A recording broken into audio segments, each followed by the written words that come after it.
Puji Tuhan. Haleluya. Tuhan Yesus baik. Amin. Yang menolong kita sampai saat ini. Haleluya. Bersyukur saudaraku, baik yang di rumah, baik yang ada di dalam rumah Tuhan. Kita pagi ini sama-sama menikmati kuasa ibadah baik dalam pujian maupun firman Tuhan. Yang di rumah juga harus ikuti urutan dari pujian sampai kepada firman Tuhan. Jangan hanya ambil firman Tuhannya ya. Saudara yang kasih, karena ibadah sudah diatur oleh firman Tuhan. Satu rangkaian ibadah itu saudara memuji menyembah Tuhan, dan kita baru akan mendengarkan firman Tuhan ya. Saudara yang kekasih, kita bersyukur kalau kita masih ada sampai saat ini, walaupun saudara PSBB-nya diperpanjang yang kedua. Jangan khawatir, jangan takut, saudara tetap melekat dengan Tuhan. Semua ini Tuhan izinkan menjadi satu ujian bagi kita. Apakah saudara di rumah sudah melakukan tugas-tugas ya, sebagaimana peran yang Tuhan beri di dalam hidup saudara? Sekali lagi saya ingatkan, sebagai kepala keluarga bertanggung jawab untuk keselamatan seisi rumah tangganya di hadapan Tuhan. Apakah engkau di hari-hari PSBB ini di rumah sudah menjadi imam yang baik? Memimpin pujian di rumah, menyembah, memuji Tuhan, mendengar firman Tuhan bersama. Saudara yang kasih, inilah gereja yang sebenarnya. Ya, gereja yang mula-mula setiap yang di rumah juga sekarang ini sedang diuji kemandirian imannya sebenarnya. Tidak tergantung kepada seorang pendeta, tidak tergantung kepada sebuah bangunan gereja, tapi engkau adalah gereja itu sendiri. Gereja yang hidup, gereja yang terus diperbarui oleh pimpinan Roh Kudus sampai kita boleh jumpa dengan Tuhan. Puji Tuhan, saudaraku yang kekasih, dalam nama Tuhan Yesus kita pagi ini kita akan mendengarkan firman Tuhan, saudara, tentang dewasa dalam Tuhan. Yohanes pasal yang ke-21. Kita melihat kitab Injil Yohanes yang pasal 21 ayat yang ke-18. Saudaraku, Injil Yohanes 21 ayat 18, aku berkata kepadamu, sesungguhnya ketika engkau masih muda, engkau mengikat pinggangmu sendiri dan engkau berjalan kemana saja kau kehendaki. Tetapi jika engkau sudah menjadi tua, engkau akan mengulurkan tanganmu dan orang lain akan mengikat engkau dan membawa engkau ke tempat yang tidak kau kehendaki. Saudara, puji Tuhan. Saudara, kita lihat di sini ada kata ketika engkau masih muda. Dulu, ya, dulu ketika kita masih muda. Kalau yang sekarang sudah umur ya tengah tua atau sudah tua, kalau masih muda itu dulu. Nah, bagi yang muda sekarang ini, engkau muda, ya, lihat satu pembelajaran yang baik, dikatakan ketika engkau masih muda, engkau mengikat pinggangmu sendiri dan engkau berjalan kemana saja kau kehendaki. Sifat orang muda di sini, saudara, masih muda, masih sangat minim pengalaman, masih muda, masih mengutamakan emosi, masih muda, merasa bisa padahal belum banyak kebisaan, masih muda, masih mendahulukan amarah, ya, tidak pikir panjang. Begitu juga pengalaman Rasul Petrus ketika dulu masih muda. Kelihatannya memang kuat gagah, kelihatannya rajin dan semangat. Tetapi dia tidak pikir panjang. Dia hanya pinter omong dan, saudaraku, semangat. Tetapi dia tidak pikir panjang bahwa ada resiko-risiko kehidupan ini yang harus dipertanggungjawabkan. Itu sebabnya ketika dia masih muda, ketika dia dulu Yesus, ya, dikatakan ditangkap, maka Petrus pernah apa? Menyangkal bahwa dia adalah teman daripada Yesus, sekawanan dengan Yesus. Sudah dia menyangkal, dan itu pun sudah dinubuatkan oleh Yesus bahwa dia nanti akan menyangkal 3 kali. Saudaraku, siapa yang mengingatkan dia ketika dia menyangkal? Seekor ayam. Saudara, terkadang kita bisa diingatkan, ditegur oleh manusia, keadaan-keadaan situasi di sekitar kita, bisa juga oleh binatang. Bileam juga pernah diingatkan oleh binatang, betul? Saudaraku yang kasih, mari kita lihat di sini. Petrus juga pernah, ketika Yesus bicara tentang kesengsaraannya. Dikatakan oleh Yesus bahwa nanti kamu akan tergoncang imannya. Petrus bilang apa? Kalau semua yang lain tergoncang, aku enggak. Kalau Yesus mau disengsarakan, aku yang maju duluan. Saudara, benar, dia maju duluan ketika Yesus ditangkap itu, dan dia penggal telinga salah satu serdadu Romawi itu yang dikatakan dalam Injil yang dikatakan Malkus namanya. Tetapi toh ketika Yesus sudah ditangkap, dia sembunyi, dia pun takut. Saudara yang kasih, itu dulu ketika Rasul Petrus sudah mengalami peristiwa loteng Yerusalem.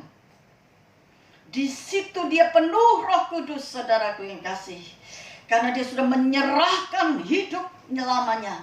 Dia benar-benar mau menjadi baru, mau benar-benar mengalami Kristus untuk seluruh kehidupannya. Ketika dia penuh Roh Kudus, disitulah ada perubahan yang besar daripada kehidupan Petrus.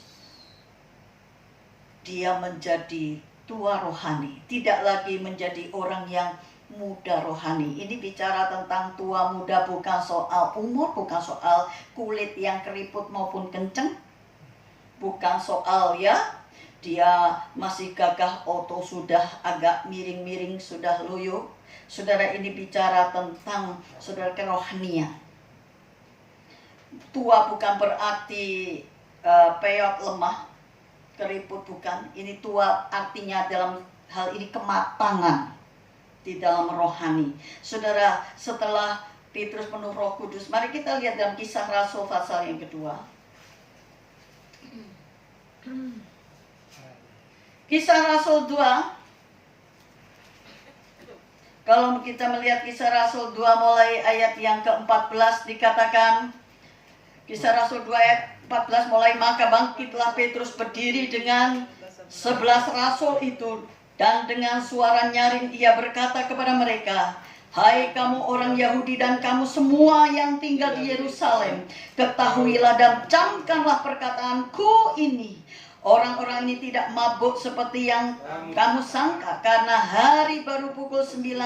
Tetapi itulah yang difirmankan Allah dengan perantara Nabi Yoel akan terjadi pada hari-hari terakhir. Demikianlah firman Allah bahwa aku akan mencurahkan rohku ke atas semua manusia. Maka anak-anakmu laki-laki dan perempuan akan bernubuat, dan teruna-terunamu akan mendapat penglihatan-penglihatan, dan orang-orangmu yang tua akan mendapat mimpi. Juga ke atas hamba-hambaku laki-laki dan perempuan akan kucurahkan rohku pada hari-hari itu, dan mereka akan bernubuat, dan aku akan mengadakan mujizat-mujizat di atas langit dan tanda-tanda di bawah bumi, darah dan api dan gumpalan-gumpalan asap. Matahari akan berubah menjadi gelap gulita, dan bulan menjadi darah sebelum datangnya hari Tuhan, hari yang besar dan mulia itu. Dan barang siapa yang berseru kepada nama Tuhan akan diselamatkan. Saudaraku, lihat di sini, saya lompat ayat 36. Jadi seluruh kaum Israel harus tahu dengan pasti bahwa Allah telah membuat Yesus yang kamu salibkan itu menjadi Tuhan dan Kristus. Ketika mereka mendengar hal itu, hati mereka sangat terharu. Lalu mereka bertanya kepada Petrus dan rasul-rasul yang lain, "Apakah yang harus kami perbuat, saudara-saudara?" Jawab Petrus kepada mereka, "Bertobatlah dan hendaklah kamu masing-masing memberi dirimu dibaptis dalam nama Yesus Kristus untuk pengampunan dosamu, maka kamu akan menerima karunia Roh Kudus." Saya teruskan. Sebab bagi kamulah janji itu, dan bagi anak-anakmu, dan bagi orang yang masih jauh, yaitu sebanyak yang akan dipanggil oleh Tuhan Allah kita. Dan dengan banyak perkataan lain lagi, ia memberi suatu kesaksian yang sungguh-sungguh, dan ia mengecam dan menasihati mereka, katanya, "Berilah dirimu diselamatkan dari angkatan yang jahat ini." Puji Tuhan. Saudaraku yang kekasih, saya meneruskan ayat 41 dan 42. Orang-orang yang menerima perkataannya itu memberi diri dibaptis, dan pada hari itu jumlah mereka bertambah kira-kira 3.000 jiwa. Mereka bertekun dalam pengajaran rasul-rasul dan dalam persekutuan, dan mereka selalu berkumpul untuk memecahkan roti dan berdoa. Saudaraku yang kekasih, perhatikan. Ketika Petrus sudah penuh dengan Roh Kudus, saudara, dia sekarang benar-benar terus bersemangat memberitakan Injil Tuhan tentang Yesus adalah Tuhan, dan setiap orang harus percaya, harus mau bertobat dan mau dibaptis untuk mempunyai satu deklarasi tentang Yesus adalah Tuhan dan Juru Selamat di dalam hidupnya. Dan Petrus tidak takut sekarang apapun ancaman. Bahkan dia ini bicara ketika tadi kita membaca Yohanes 21 itu, sebenarnya ini bicara tentang dia nanti akan mati. Saudara, kalau kita lihat kembali kepada Yohanes 21 tadi ya. Saudara perhatikan ayat 18 tadi. Saudara, saya teruskan ayat 19. Dan hal ini dikatakan Yesus ya, untuk menyatakan bagaimana Petrus akan mati dan memuliakan Allah. Sesudah mengatakan demikian, ia berkata kepada Petrus, "Ikutlah aku." Saudara, Yesus bicara tentang nanti kematian Petrus. Sudah tahu kematian Petrus itu disalib kepalanya di bawah, di Madras dekat India sana. Saudara, tapi Petrus sekarang tidak takut lagi memberitakan Injil. Walaupun dia juga dianiaya, dia dipenjara. Saudaraku, di dalam ayat pasal 5, dalam Kisah Rasul pasal 5, perhatikan pasal 5 ayat yang ke-27. Saya membaca mulai ayat 27. Mereka membawa keduanya dan menghadapkan mereka kepada mahkamah agama. Imam besar mulai menanyai mereka, katanya, "Dengan keras kami melarang kamu mengajar dalam nama itu. Namun ternyata kamu telah memenuhi Yerusalem dengan ajaranmu, dan kamu hendak menanggungkan darah orang itu kepada kami." Tetapi Petrus dan rasul-rasul itu menjawab, katanya, perhatikan ini, "Kita harus lebih taat kepada Allah daripada kepada manusia." Petrus yang sekarang sudah berbeda dengan Petrus yang dulu. Petrus yang dulu, Petrus yang masih muda rohani, yang mengedepankan emosi, tidak pikir panjang, yang penting gayanya, yang penting semangat di luar. Sekarang saudara, setelah dia penuh dengan Roh Kudus, dia punya semangat yang digerakkan oleh Roh Kudus dari dalam dan keluar. Saudara, sekarang ini Petrus memberitakan Injil, memberitahukan kepada banyak orang untuk mereka menerima Yesus sebagai Tuhan dan Juru Selamat. Dan benar-benar Yesus itulah Tuhan dan Juru Selamat. Dia benar-benar satu-satunya jalan, kebenaran, dan hidup, supaya setiap orang yang percaya boleh masuk di dalam kerajaan sorga. Saudara, disitulah Petrus dengan urapan Roh Kudus, saudara, dengan karunia, setelah dia penuh dengan Roh Kudus, menyampaikan firman Tuhan, banyak orang yang hatinya mengalami satu jamahan Tuhan. Saudara, dikatakan di sini dibawa kepada mahkamah agama, dan Petrus berketetapan sekarang ini lebih daripada, saudara, dikatakan ketetapannya lebih daripada dulu. Sudah sekarang dia katakan, apa ketetapannya? Kita harus lebih taat kepada Allah daripada kepada manusia. Sekarang Petrus tidak takut apapun. Walaupun dia di penjara, dia tidak takut, saudara. Tuhan banyak mempercayakan mujizat di dalam pelayanan Petrus. Saudara, bagaimana kita juga sebagai gereja Tuhan yang hidup di akhir zaman, akan terjadi tantangan demi tantangan, akan terjadi bahkan aniaya. Jangan cuma Kristen jadi agama, saudara. Jangan cuma label agama. Kita harus benar-benar mengalami Kristus. Kalau dunia ini mengalami kesukaran-kesukaran, sekarang ini, saudara, masih ada penyebaran virus corona. Walaupun nanti PSBB sudah dibuka, saudaraku, bukan berarti virus ini hilang lenyap. Masih ada. Dan saudara, ada apa lagi kemudian, saudara, yang lebih lagi kita tidak tahu. Tapi saudara harus tahu, kalau saudara mendengar berita saat ini, es di kutub utara itu sudah mencair. Dan kalau terus mencair, saudara, sampai ke Pulau Jawa ini pun bisa dipenuhi dengan air. Saudara, di daerah Rusia sekarang ini, satu tempat yang tadinya tidak pernah banjir seperti sekarang ini, bisa banjir sampai 2 meter. Saudaraku, apa yang akan terjadi ini nanti lebih besar lagi. Saudara, perhatikan juga bencana-bencana alam terjadi di berbagai negara juga, saudara, begitu hebat. Angin dan juga angin besar dan juga tanah longsor masih terjadi terus di berbagai daerah Indonesia. Ya, minggu-minggu ini terjadi di Aceh.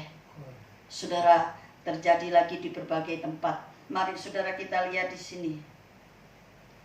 Kita hari-hari ini sebenarnya disapa Tuhan dengan adanya fenomena penyebaran virus corona ini. Sekali lagi saya ingatkan, seperti firman Tuhan mengingatkan 10 gadis yang menyambut mempelai itu.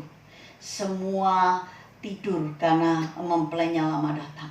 Tetapi begitu mempelai hampir tiba, ada suara berseru, "Mempelai datang, song-song dia, mempelai datang, song-song dia." Bangunlah mereka.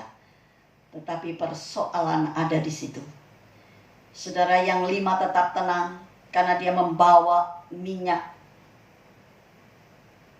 Saudara, persiapan sehingga lampu tetap bisa menyala. Sedangkan yang 5 yang bodoh tidak bawa persiapan minyak dan lampu tidak bisa menyala lagi. Saudaraku yang kekasih, ketika dia coba mencari, pergi membeli, tidak didapatkan. Saudaraku, ketika mempelai datang, maka yang 5 yang bijaksana yang tetap punya persediaan minyak yang tetap menyala, itulah yang boleh masuk di dalam ruang pesta kawin. Saudaraku, apakah kita sebagai gereja Tuhan dengan disapa oleh Tuhan lewat virus ini? Beberapa kali sebelum ini terjadi banyak bencana, tapi toh gereja masih tidur. Saudara, masih enak-enak, masih cuma mengharapkan uang dan makan, tidak mengharapkan Tuhan hidup dalam hidupmu. Saudara tidak membangun kehidupan doamu. engkau tidak membangun hidupmu untuk mendengar firman Tuhan, membaca firman Tuhan, dan mulai, saudaraku, semakin mempersiapkan sebagai gereja akhir zaman yang punya persediaan minyak. Ya, kalau gereja saudara ini nanti PSBB dibuka, apakah yang sungguh-sungguh hatinya murni sama Tuhan masih rindu ibadah atau tidak? Atau enak? Baguslah sekarang tidak usah ke gereja, online saja, nggak usah persembahan. Saudara, ada orang yang hanya berpikir tentang uang. Saudara, dipikir, baguslah, saya nggak usah repot-repot ikut melayani, repot-repot ikut doa. Itu terserah. Tetapi saudara lihat 5 gadis yang bijaksana ini. Dia membenahi diri, dia bangun dan mulai dia mempersiapkan segala sesuatunya untuk tetap bisa menyala dan ikut masuk di dalam ruang pesta itu. Sedangkan yang 5 yang bodoh dia cari di mana tidak dapat, sehingga lampu tidak menyala karena tidak ada minyak lagi. Adakah kita masih punya minyak?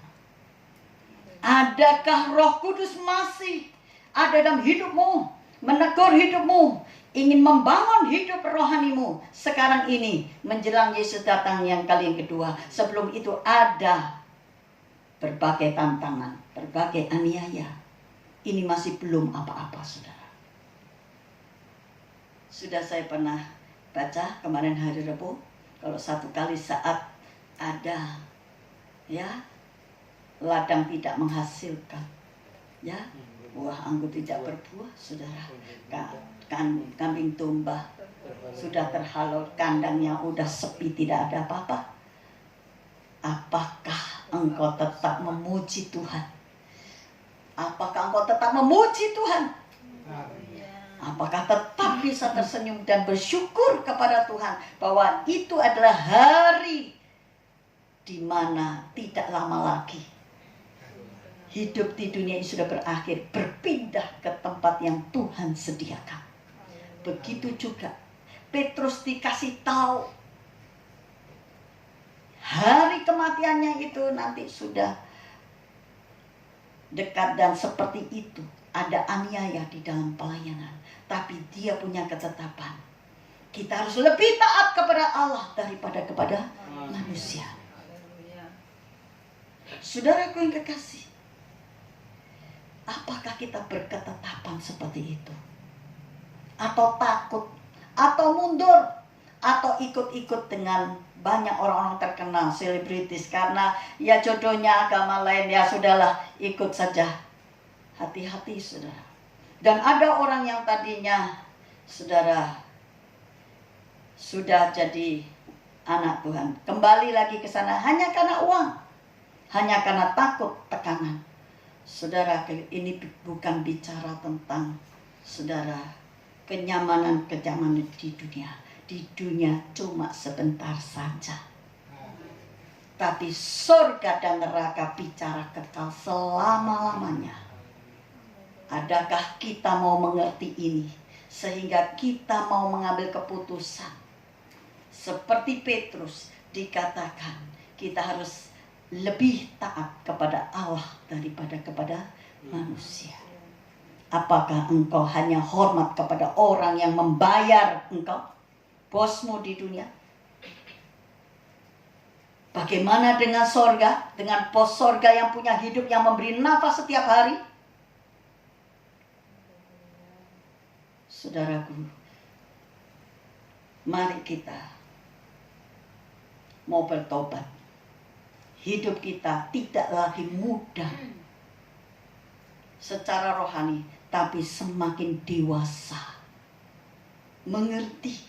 Tanda-tanda zaman ini diberikan untuk mengingatkan kita supaya kita boleh hidup di dalam hidup Kristus.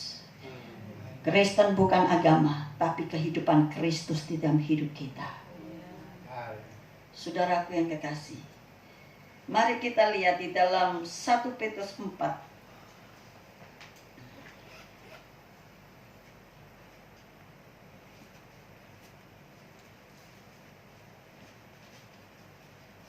1 1 Petrus pasal yang keempat, saudaraku, lihat di dalam ayat 12 dan seterusnya. Saudara-saudara yang kekasih, janganlah kamu heran akan nyala api siksaan yang datang kepadamu sebagai ujian. Seolah-olah ada sesuatu yang luar biasa terjadi atas kamu. Sebaliknya, bersukacitalah sesuai dengan bagian yang kamu dapat dalam penderitaan Kristus, supaya kamu juga boleh bergembira dan bersukacita pada waktu ia menyatakan kemuliaannya. Berbahagialah kamu jika kamu dinista karena nama Kristus, sebab roh kemuliaan, yaitu roh Allah, ada padamu. Saya terus. Janganlah ada di antara kamu yang harus menderita sebagai pembunuh atau pencuri atau penjahat atau pengacau. Tetapi jika ia menderita sebagai orang Kristen, maka janganlah ia malu, melainkan hendaklah ia memuliakan Allah dalam nama Kristus itu. Saudaraku, kita sebagai orang Kristen, ada saja tekanan, dibenci, tidak diperhitungkan sama dengan yang lain, dianggap mungkin warga negara nomor sekian. Saudara, jangan memberontak, jangan marah, saudara. Tetapi mari kita tunjukkan sebagai orang Kristen yang hidup Kristus ada di dalam kita. Kalau kita teraniaya oleh karena kita hidup benar, hidup kita hidup di dalam Kristus, kita patut berbahagia karena kita ambil bagian mahkotanya Yesus. Saudara, tetapi kalau kita disengsarakan karena mencuri, membunuh, itu Tuhan tidak dimuliakan. Ya, jangan sampai ada. Ya, ini karena kepepet jadi ikut mencuri, ikut menjamret. Wah, ya, Tuhan tidak dimuliakan tapi dipermalukan.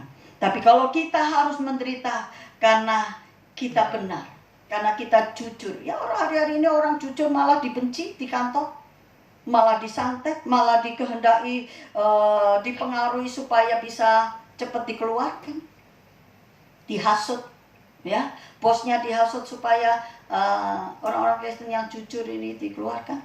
Sudah, tetaplah jujur, tetaplah benar. Tuhan membela orang benar. Ya. Kerja, kalau kita orang Kristen kerja, jangan pura-pura. Jujur sejujur-jujurnya. Yang pura-pura, ya, terus bohong-bohong, ngomongnya gede. Mari kita jujur, benar. Tuhan bela orang benar. Saudaraku yang kekasih, lihat saudaraku.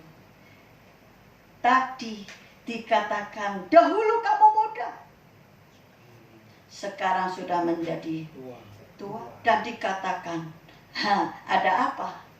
Orang lain mengikat pinggangmu dan membawa kemana engkau tidak?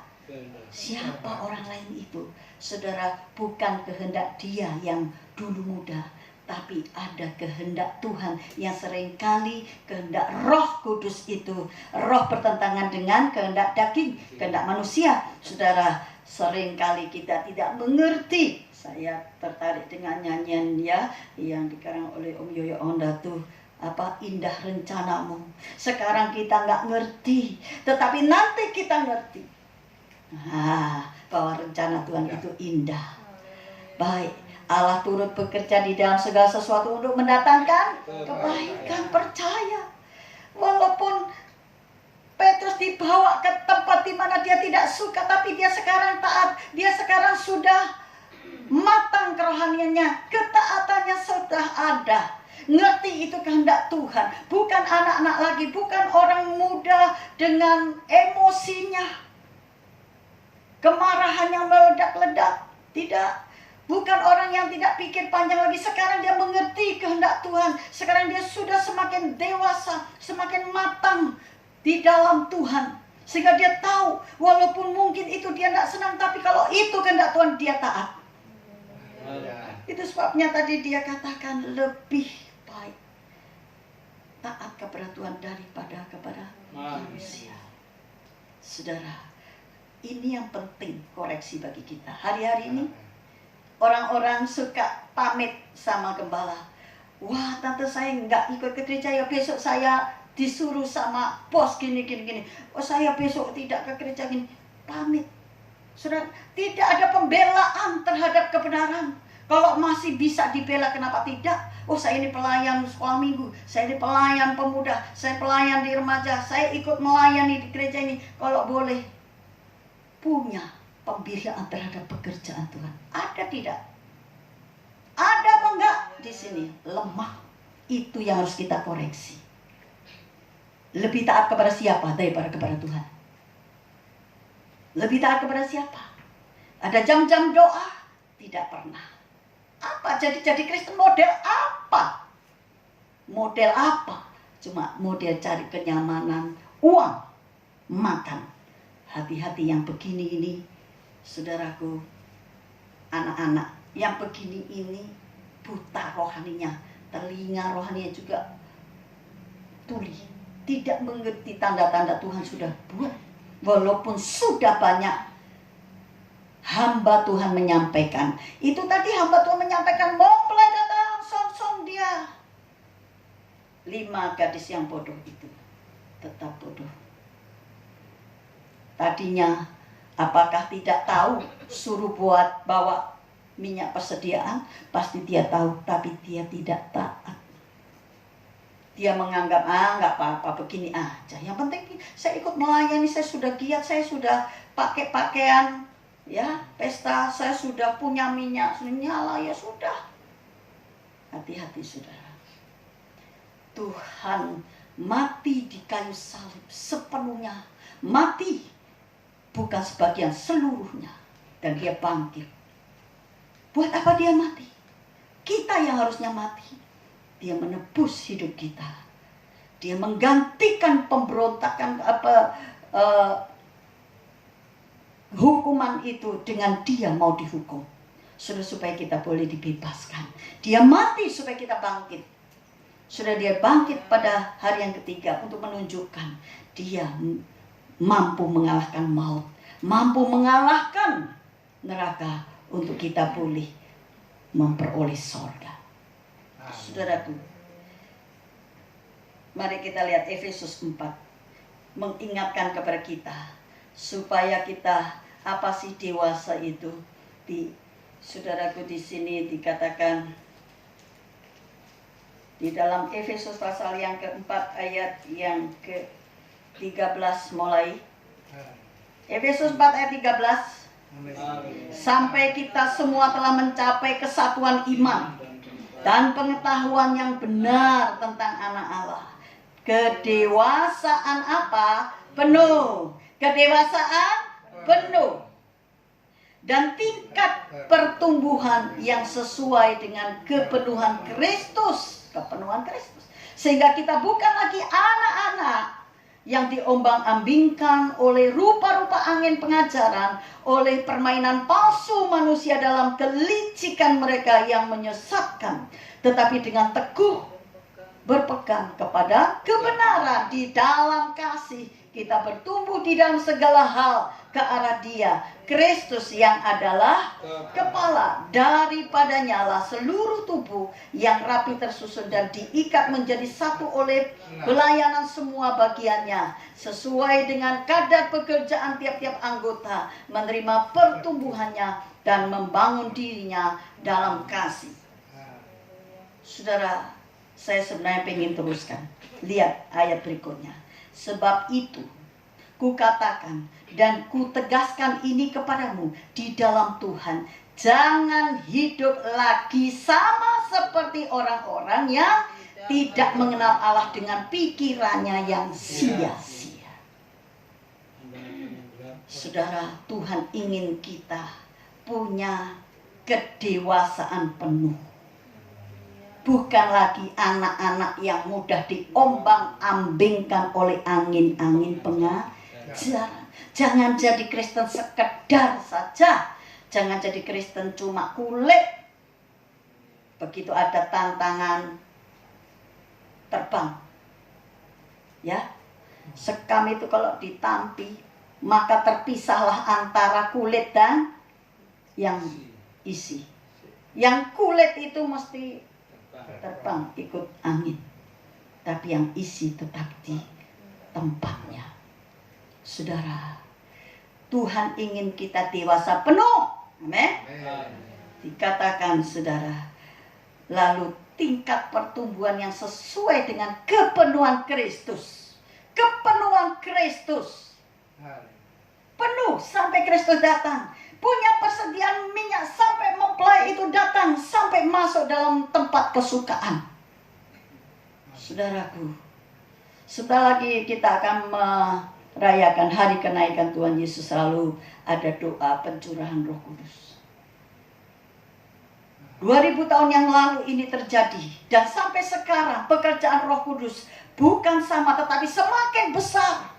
Dan kalau semakin besar itu ditujukan kepada kita yang hidup di akhir zaman. Dan saudara dan saya tidak sadar ini kebodohan kita. Tuhan ingin satu pertumbuhan kedewasaan penuh sampai kepada kepenuhan Kristus. Ini, saudaraku yang kekasih. Dan dikatakan kalau kita sudah menjadi manusia baru, bukan lagi yang muda, tetapi yang dewasa. Saudara, dikatakan jangan hidup lagi sama seperti orang-orang yang tidak mengenal Allah dengan pikiran yang sia-sia dan pengertiannya yang gelap. Ayat 18, jauh dari hidup persekutuan dengan Allah. Nah, jauh hidup persekutuan, jauh hidup tidak suka bersekutu, malah beneran ada SPBB, tidak usah PSBB. Malah beneran katanya, tidak usah susah-susah gereja, tidak usah begini-begini. Terserah saudara, ini yang Tuhan inginkan. Dewasa penuh, memiliki kepenuhan Kristus. Kepenuhan Kristus berarti Kristus sepenuhnya milik kita. Hidup Kristus adalah hidup Kristus. Haleluya. Minggu lalu saudara, firman Tuhan, mari kita lihat di sini. Ada jangan tumpul. Orang-orang yang tidak dewasa itu tumpul. Ayat 19, perasaan mereka telah tumpul sehingga mereka menyerahkan diri kepada apa? Menyerahkan diri kepada hawa nafsu dan mengerjakan dengan serakah segala macam kecemaran. Tetapi kamu, katakan amin, tapi kamu bukan demikian. Bukan demikian. Kamu telah belajar mengenal Kristus. Mau belajar? Jangan tumpul. Sudah keadaan kayak gini masih enggak lebih berdoa, enggak lebih baca firman, enggak lebih merenungkan Tuhan.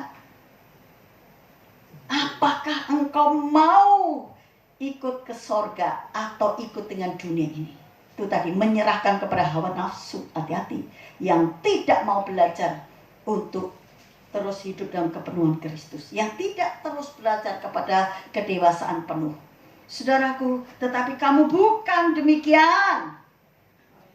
Haleluya. Katakan amin. Tetapi kamu bukan demikian. Kamu telah belajar mengenal Kristus. Mau belajar mengenal Kristus? Amin. Saudara, karena kamu telah mendengar tentang Dia dan menerima pengajaran di dalam Dia menurut kebenaran yang nyata dalam Yesus, yaitu bahwa kamu berhubung dengan kehidupan kamu yang dahulu harus menanggalkan manusia lama yang menemui kebinasaannya oleh nafsunya yang menyesatkan, supaya kamu dibaharui di dalam roh dan pikiranmu. Amin. Dan mengenakan apa? Manusia baru yang telah diciptakan menurut kehendak Allah di dalam kebenaran dan kekudusan yang sesungguhnya. Saudara yang kasih, ini yang menjadi perenungan kita hari-hari ini. Apakah kekristenanmu cuma tempelan? Ya, karena apa engkau Kristen tapi nggak suka dengan firman, nggak suka ada persekutuan dengan Tuhan. Kenapa? tidak mau berpikir tentang pikiran Tuhan. Pikiranmu doang. Jangan seperti orang dunia, harus ada perubahan. Kristen itu berbeda dengan orang dunia, punya perubahan. Jadi Kristen itu berubah dari kehidupan dunia kepada kehidupan kerajaan Allah. Kalau engkau nggak berubah sama dengan orang sono, ya ini di PSBB ya sudahlah, tunggu nanti sudah dibuka. Tapi kekristenan tidak berubah, tidak ada pertobatan-pertobatan yang dialami. Ini Tuhan lagi tegur kita untuk bersiap diri. Keadaan-keadaan alam sudah menunjukkan kemerosotan-kemerosotan, kerusakan-kerusakan menuju kebinasaan. Saudaraku, mari kita mau sadar. Mari kita berlaku seperti Petrus yang sudah menjadi tua, dewasa. Bukan lagi muda, cuma pakai emosi. Cuma pakai, saudaraku, yang di luar dalamnya enggak ada. Cuma di luar doang. Jangan Kristen cuma kulit, terlempar pasti. Saudara, bukan semua orang Kristen selamat, tapi orang yang terus mau belajar tentang Kristus, kehidupan Kristus. Amin. Sudah mau belajar? Semua. Ini bukan untuk orang yang tua-tua, juga yang muda. Perlu engkau tua di dalam rohani. Sekarang Tuhan pakai orang muda luar biasa. Ya, tapi tetap saudara kita mau belajar terus. Roh Kudus akan menolong kita. Roh Kudus akan membawa kepada kita kemana, bersyukur saja. Kita sebab dibawa kepada rencana Allah yang indah. Tuhan memberkati kita. Saudaraku, mari kita menyanyikan nyanyian tadi. Dialah segalanya, Dia bagiku. Dialah segalanya, besar kecil. Korbankan dirinya dan selamatkanku. Dialah segalanya, Dia bagiku. Kita bangkit berdiri dan kita akan berdoa. Kita berdoa dan kita akan akhiri ibadah ini di dalam doa berkat juga. Dialah segalanya, Dia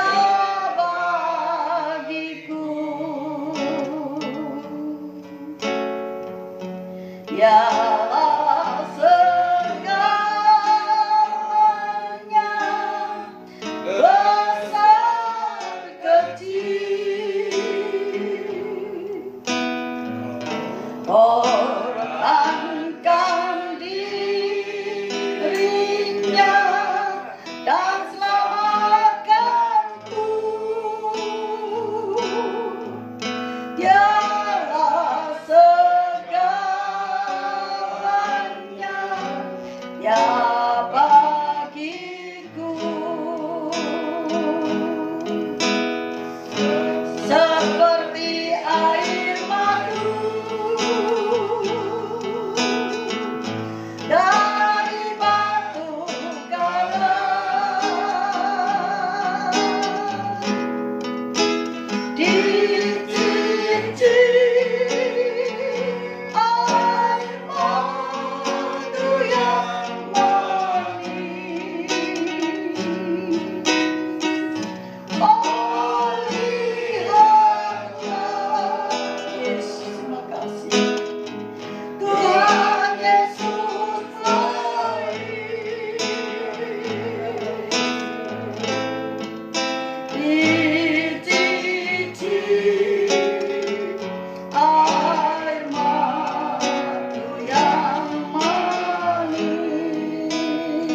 Dialah segalanya.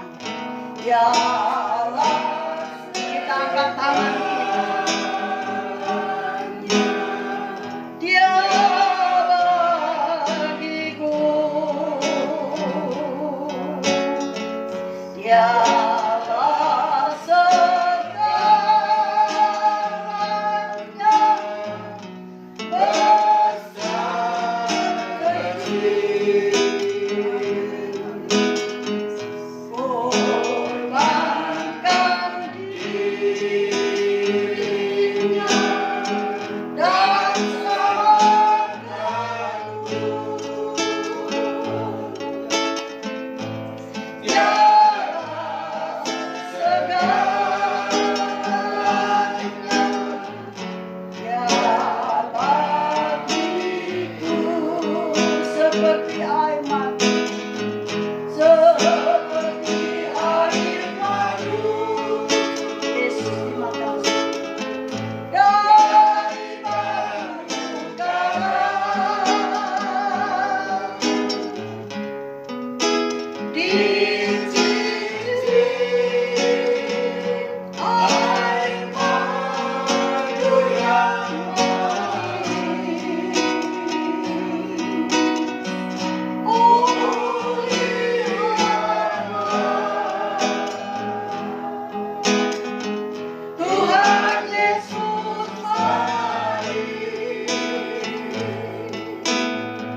kepada saya.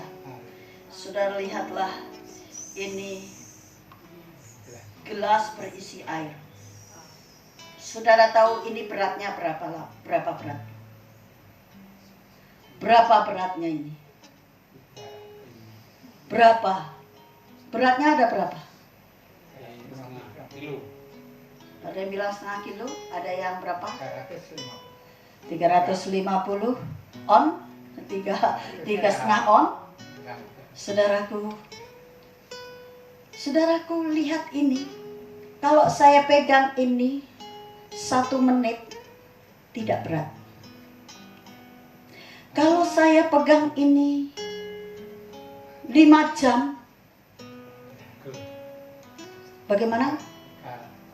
Ini menjadi berat. Apalagi saya pegang ini 24 jam. Ini berat. Tidak kuat. Saudara, bagaimana kita menghadapi keadaan-keadaan sekarang ini? Saudara, kalau sebentar kayaknya gampang, besok sudah baik. Tapi kalau terjadi keadaan-keadaan yang menjadi tantangan kita, beban kita, kesusahan kita, saudara, begitu lama kita bisa tidak kuat. Bagaimana kita bisa merdeka dari tekanan keadaan itu? Saudara, daripada beban berat, bagaimana Petrus bisa menghadapi keadaan-keadaan sukar ketika dia menjadi pekabar Injil sampai mati pun dianiaya, saudaraku, karena dia menyerahkan semua kepada Tuhan dan hidupnya adalah Kristus. Saudara, bagaimana saudara ini tidak menjadi berat?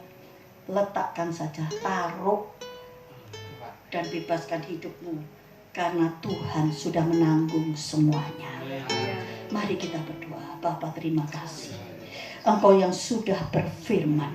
Roh Kudus menolong kami untuk kami boleh semakin disadarkan sebagai orang Kristen. Bukan sekedar beragama, bukan sebagai Kristen kulit dan hanya mencari kenyamanan tentang uang dan makan minum.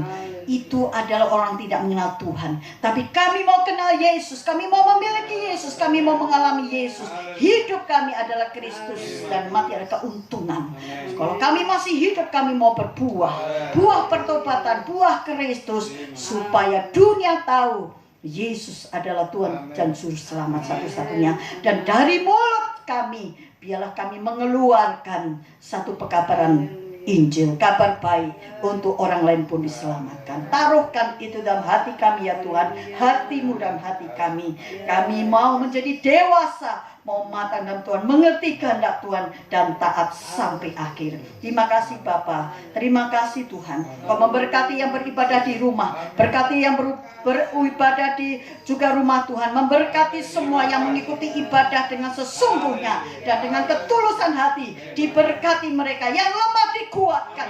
Kalau ada yang sakit, Tuhan kami berdoa, sembuhkan di dalam nama Yesus. Darah Yesus, pilu Yesus menyembuhkan. Kalau ada saat ini yang berbeban berat, biarlah dia belajar menyerahkan semua kepada Tuhan dan belajar terus beriman dan melakukan iman itu, maka dia mengalami kebebasan, kemenangan. Saudaraku, terimalah berkat daripada ibadah ini. Dan sebelumnya kita berdoa untuk Indonesia. Tuhan tolong kami berdoa untuk Indonesia dalam mengatasi berbagai macam persoalan, baik bencana, baik ya Tuhan penyebaran virus corona yang belum selesai, masih banyak korban. Kami berdoa, kami tetap mengucap syukur, yang sembuh semakin banyak, yang meninggal semakin sedikit, dan kami terus berdoa, Tuhan Yesus, ampunilah dosa kami sebagai bangsa Indonesia. Ampunilah ya Tuhan, ampuni dan tolong Tuhan, supaya Tuhanlah yang bisa membersihkan ya Tuhan virus ini dari udara Indonesia dalam nama Yesus. Berkati Bapak Jokowi sebagai presiden, Bapak Ma'ruf Amin sebagai wakil, dan juga semua menteri-menteri, semua aparat-aparat ya Tuhan, ABRI, Polri, dan semua ya Tuhan pejabat dari tingkat yang tinggi sampai tingkat yang rendah, dari daerah-daerah. Tuhan tolong, Tuhan jamah, Tuhan campur tangan. Kami berdoa untuk ya Tuhan dokter dan perawat semua ya Tuhan bagian-bagian kesehatan Tuhan, campur tangan Tuhan, berkati mereka. Ya, mereka yang sudah memberikan hidupnya juga untuk menolong yang lain. Tuhan, Engkaulah Allah yang memberikan kekuatan, ya, kemampuan-kemampuan. Diberkati ya Tuhan setiap kerelaan untuk boleh berkorban demi menyelamatkan yang lain. Tuhan, terima kasih Bapa. Kalau Engkau sudah memberkati dalam ibadah ini, kami percaya Tuhan ada bersama dengan kami. Dan berkati jemaat-Mu baik yang di rumah, baik yang beribadah di rumah maupun di rumah Tuhan. Tuhan berkati mereka, Tuhan berkati mereka. Mari kita mengangkat tangan kita. Tuhan memberkati Engkau dan melindungi Engkau. Tuhan menyinari Engkau dengan wajah-Nya dan memberi Engkau kasih karunia. Tuhan menghadapkan wajah-Nya kepadamu dan memberi Engkau damai sejahtera. Turunlah dan terimalah berkat, rahmat dan anugerah dari Allah Bapa di surga, kasih dan sayang dari putranya yang tunggal Yesus Kristus, penghiburan, pertolongan, damai dan sejahtera dari Roh Allah yang kudus menyertai saudara-saudara semua dari saat ini sampai selama-lamanya, di dalam berkat nama Tuhan Yesus Kristus. Semua yang percaya katakan amin. Bapa